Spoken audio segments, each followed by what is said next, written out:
G'day folks, Jim here from Orchard Forex. It is Tuesday the 23rd of June.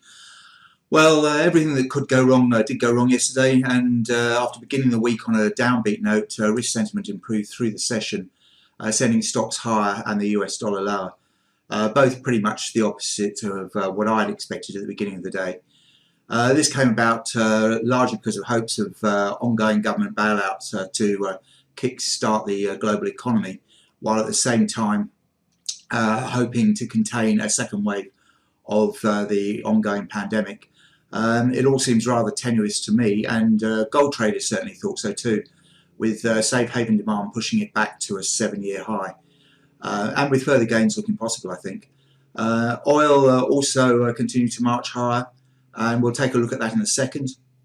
Before then though, let's just have a quick look at the trend table, and then we'll go to the currencies.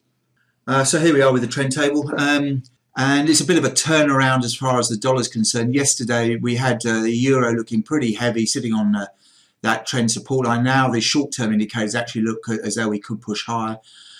Sterling also looks good. Sterling actually had a bullish outside reversal session. The euro just failed to, as did the Aussie and the Kiwi, but they all pushed quite strongly higher against the US dollar. And the dollar index, which also that was looking green for pretty much throughout yesterday, it's now suggesting the 4-hour and the 1-hour charts are turning lower, and the dollar looks a little bit heavy, at least for the next 24 hours. The indices that I watch, they did rally, well, just under 1%, mostly, I guess. The short-term charts are a bit choppy now. I'm not really sure. Gold is, as I said, is looking good. It's beginning to look a little bit more constructive than it has recently, and I wouldn't be surprised to see us continue to make gains. Oil is running into the resistance that we've spoken about on previous videos, but it does look okay. The yen and Euro yen and Aussie yen both look good as well. While the yen is on the back foot, it's not required as a safe haven. Dollar yen is doing absolutely very little at all. So the crosses are all through movements in the base currencies, with the Aussie and the euro both looking good overnight, and looking as though they're going to continue to perform well. So we'll go and have a look at the charts. Okay, so starting off with the euro. This time yesterday we were sitting down around here, and looking as though we might break the support level. The indicators were pointing south, but the support held, and it now looks as though we're breaking on the top side, and we're sitting right on the pink line here, which is the 200-hour moving average, as well as this minor resistance level here. So if we go a bit further out, you can see that we are, it looks like we're breaking a little bit higher. Not a lot of momentum in it, so I wouldn't get too excited about it. The EU's got plenty of problems of its own, as we know. But for the short term, it does look a little bit better bid. Having said that, the dailies do still look negative. Well, I do think we're probably going to have another run to the downside at some stage. For the next 24, 48 hours, perhaps, we might need to see a bit of a squeeze back towards 113 and above. As I said, the euro, let me just blow this up. That just failed to make a bullish outside day, but sterling, if we go to the sterling chart, that made a lower low, higher high here on this bar here, and so the cable is now up against the 100-day moving average, and looking as though it wants to push a little bit higher. So we could yet see a move to sort of 125 and change, but the dailies once again they look mildly heavy, if anything, so I don't think we're going to run away on the top side. For the short term, though, the 4 hourlies do look okay, and we could yet see a bit more strength. Just have a quick look at the Aussie. Aussie's quite interesting. It looked heavy yesterday. We got down to 68.10. I thought we were going to see a test below 68. That never eventuated, and now it does look as though the Aussie wants to sort of take out this minor resistance level here and head back towards sort of 60, 69.50, possibly even 70 cents. And this high up here, that's yeah, that's 69.75, and above there that's 70.65, that top there that we saw briefly last week. The 4-hour charts not showing us a great deal, so it might end up being a flat day. and the Aussie's actually barely moved despite the fact that the PMIs have just come out. The manufacturing PMI I see was slightly better than expected, but the services PMI showed a huge improvement from expectations of 26 or 27 up to 53, so that's a huge improvement. The Aussie is trying to squeeze a little bit higher, but it's not doing an awful lot in the wake of those numbers.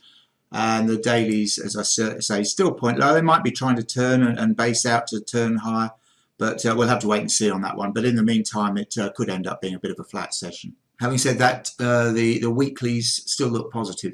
So I think it probably remains choppy overall, just below this sort of 70-cent level, I think, for the next few days. And if it went above 70.65, definitely you're out of any short position. But for the time being, probably sell into strength, buy into weakness near that sort of 68 level if we see that again. Moving forward to, we're going to have a quick look at the stocks. Okay, as you can see, this is the beginning of the week. The S&P started, this is a 1 hour S&P chart. We started with a gap right down to here, and then slowly improved during the rest of the session as risk sentiment turned around. So that really dragged all the other risk assets along with it. The hourlies actually do point higher. We've broken above the 200 and the 100 moving average, although they've acted, well, the 200 particularly has acted as a bit of a pivot recently, and we're just chopping and changing either side of it. The 4 hourly chart, the momentum is completely flat. I'm not sure we're really going to go anywhere too far. The dailies actually look negative still, but we did come down and we bounced off this 200-day moving average quite successfully, and now it looks to me as though we are going to chop around here. I'd probably still trade their range. As we said last week, if I blow this up, I'd be a seller on the rally up to about this 31.65 level, which is around here, and a buy down here towards the 200-day moving average. Nothing's really changed there, I don't think, and I think in the bigger picture that still applies. I'll go and have a look at gold, which is beginning to look quite interesting. This is an hourly chart. It screamed up to sort of 1763, I think it was. And the hourlies are just unwinding now as we consolidate just below that level. But the 4 hourlies are looking okay. This was the previous high up here. So we've come up here. If anything, we've probably got a minor double top up here now. But we need to go out to the weeklies and monthlies to look at and see where it was last back here, which is a long, long time ago. Do we get on? Yes, here we go on the weeklies. Back here, 2012. And we need really to take out this sort of 1755.65 level, and then beyond there we can head back towards this high, which is sort of 1795. Yes, so that's kind of what I'm looking for. Now the weeklies non-committal. It may be there. It may be a bit toppish here, but we could see another leg higher. The dailies do look as though they're beginning to wind up to push on higher. And the 4 hourlies also looking okay. So I kind of like being long of gold, but I think if we went back below sort of 1735 now, I'd be a bit dubious that we might have put in a double top here and might need more consolidation. That's about that. Silver's not doing anything really. It's underperforming gold, but oil's the one I'm more interested in. Now we finally got up here. We're at $41 now. We're into this. I can show you this on the 4 hour chart better. The resistance area that I've been speaking about for quite some time, which is kind of this gap here, which we've now just about filled in. We're right there now, filling in the gap. We've got the neckline of the of the head and shoulders, which all the way back numbers are all a little bit skew with, but you can see what I'm talking about. So we have a neckline there. So that head and shoulders went down here. We've come back. We're now really approaching the neckline again, and that's going to be a big level. So if we break above that neckline, as I've said before, I think we're going back to 50-55 area, where I guess we're around here where the 200 and 100 week moving averages are crossing. But the daily charts still look pretty punchy to me, and I think if this is a head and shoulder, we're just going to continue to squeeze hard to that 50-55 area, eventually take out this resistance, which we've also got the 200-day moving average that we're coming up to. Where's that? $45. So all up, it may be that we're in for a choppy session. We have got the flash PMIs coming out from Europe and the US later on, but that's really about it as far as data goes today. I do notice that the Aussie is actually beginning to squeeze up a little bit after those PMIs. Now it's up at 69, 30, 35, somewhere around there.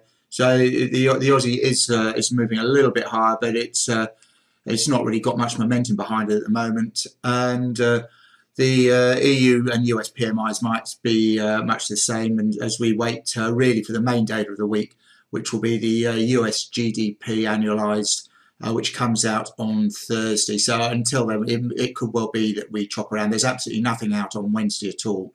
So in the meantime, I think probably a range trade for most things, and see how it goes from there. But we'll be back with another Outlook tomorrow. Talk to you then. Cheers.